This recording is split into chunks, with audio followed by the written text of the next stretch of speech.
ನೆನ್ನೆ ಲೇಟ್ ಆಗುತ್ತೆ.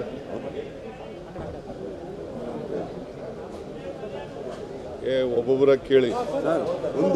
ಸರ್ ನಬಾರ್ಡಲ್ಲಿ ಗ್ರ್ಯಾಂಟ್ ಕಟ್ ಮಾಡಿದ್ದಾರೆ, ಇನ್ನೊಂದು ಕಡೆ NREGಯಲ್ಲೂ ಕಟ್ ಮಾಡ್ತಾ ಇದ್ದಾರೆ, ಇನ್ನೊಂದು ಕಡೆ ಸೋಷಿಯಲ್ ವೆಲ್ಫೇರ್ ಬರುವಂಥ ಸ್ಕಾಲರ್ಶಿಪ್ಸು ಮೆರಿಟ್ ಸ್ಕಾಲರ್ಶಿಪ್ಸು ಕಟ್ ಮಾಡ್ತಾ ಇದ್ದಾರೆ. Why is that they are against these project social sector projects? ಇದು ನಿಮಗೆ ಮಾತ್ರ ಆಗ್ತಾ ಇದೆ, ಇಡೀ ದೇಶದಲ್ಲಿ ಎಲ್ಲ ರಾಜ್ಯಗಳಿಗೂ ಹಿಂಗೆ ಮಾಡ್ತಾ ಇದ್ದಾರೆ. ನಬಾರ್ಡ್ನದು ಇಡೀ ದೇಶಕ್ಕೆ ಮಾಡಿದ್ದಾರೆ. ನಬಾರ್ಡ್ನಲ್ಲಿ ಅನಗತ್ಯವಾಗಿ ಮಾಡಿದ್ದಾರೆ. ಹೋದ ಸಾರಿ 23-24 5,600 ಕೋಟಿ ರೂಪಾಯಿ ಕೊಟ್ಟಿದ್ದಾರೆ ಶಾರ್ಟ್ ಟರ್ಮ್ ಲೋನ್ಗೆ ರೀಫೈನಾನ್ಸ್ ಮಾಡೋಕ್ಕೆ. 5,600 ಕೋಟಿ ಇಂಡಿಕೇಟ್ ಮಾಡಿರೋದು 2,340 ಕೋಟಿ.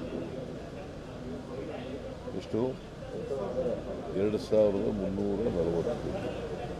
ಅಂದರೆ 58% ಲಾಸ್ಟ್ ಇಯರ್ಗಿಂತ ಈ ವರ್ಷ ಕಡಿಮೆ. ಈಗ ಮಾಡಿರೋರು ಯಾರು?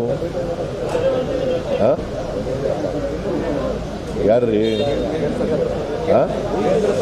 ಕೇಂದ್ರ ಸರ್ಕಾರ. ಅದರ ಮಂತ್ರಿ ಯಾರು? Finance department NABARD, Karnataka Rajya Sabha member. ಈಗ ನಮಗೆ 4.5%ಗೆ ಕೊಡ್ತಾರೆ ನಬಾರ್ಡ್ನವರು. 4.5% ಬಡ್ಡಿ ದರದಲ್ಲಿ ದೇ ಆರ್ ಚಾರ್ಜಿಂಗ್ ಓನ್ಲಿ 4.5%. 5,600 ಕೋಟಿಗೆ 4.5%.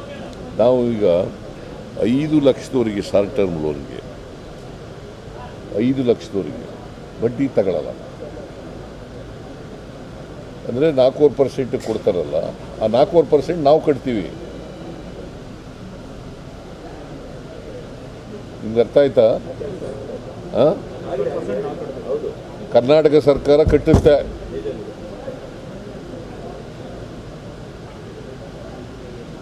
ಈಗ ನಾವು ಸಾಲ ಅವ್ರು ಕೊಡದೆ ಹೋದ್ರೆ, ನಬಾರ್ಡ್ನವ್ರು ಕೊಡದೆ ಹೋದರೆ ನಾವು ಈಗ ಇವ್ರ ಹತ್ರಕ್ಕೆ ಹೋಗ್ಬೇಕು, ಕಮರ್ಷಿಯಲ್ ಬ್ಯಾಂಕ್ಗಳಿಗೆ ಹೋಗ್ಬೇಕು. ಅಲ್ಲಿ ಬಡ್ಡಿ ಎಷ್ಟು ಕೊಡಬೇಕು ನಾವು? 10-12% ಕೊಡಬೇಕು. ಈಗಾಗಲೇ 1,200 ಕೋಟಿ ತನಕ ಕೊಡ್ತಿದ್ದೀವಿ. ಇನ್ನೂ ಜಾಸ್ತಿ ಆದರೆ ಈ ವರ್ಷ ನಾವು 9,012 ಕೋಟಿ 9,012 ಕೋಟಿ ಕೊಡಬೇಕು ಅಂತ ಮಾಡಿದ್ದೀವಿ. ಎಷ್ಟಾಗುತ್ತೆ? ಆ ಬಡ್ಡಿ ಎಲ್ಲ ಯಾರು ಕೊಡೋರು? ಇದು ಕೇಂದ್ರ ಸರ್ಕಾರದ್ದು ಜವಾಬ್ದಾರಿ ಇಲ್ವಾ? ಇದಕ್ಕಿದಲೇ ನಬಾರ್ಡ್ನ ನೀವು ಏನು ದೊಡ್ಡದಾಗಿ ತೋರಿಸ್ತು ಫೋಟೋಗಳಲ್ಲಿ ಎಲ್ಲ ನಿಮ್ಮ ನಬಾರ್ಡು ಇದೆಲ್ಲ ಎಂಥದ್ದು ಫುಡ್ ಸೆಕ್ಯೂರಿಟಿ ಆ್ಯಕ್ಟ್ ತಗೊಬಂದವ್ರು ಯಾರು? ಮನಮೋಹನ್ ಸಿಂಗ್. 3 ರೂಪಾಯಿಗೆ ಅಕ್ಕಿ ಕೊಟ್ಟವ್ರು ಯಾರು? ಮನಮೋಹನ್ ಸಿಂಗ್.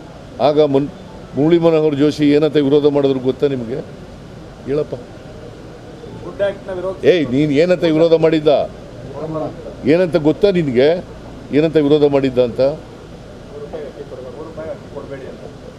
3 ರೂಪಾಯಿಗೆ ಅಕ್ಕಿ ಎಲ್ಲ ಕೊಡಬೇಕಾಗಿರೋದು. It is not a food security act, it is a vote security act. ಯಾರು ಹೇಳಿರೋದು ಇದನ್ನ? ಏನಾಗಿದ್ರು BJPನಲ್ಲಿ ಅವರು?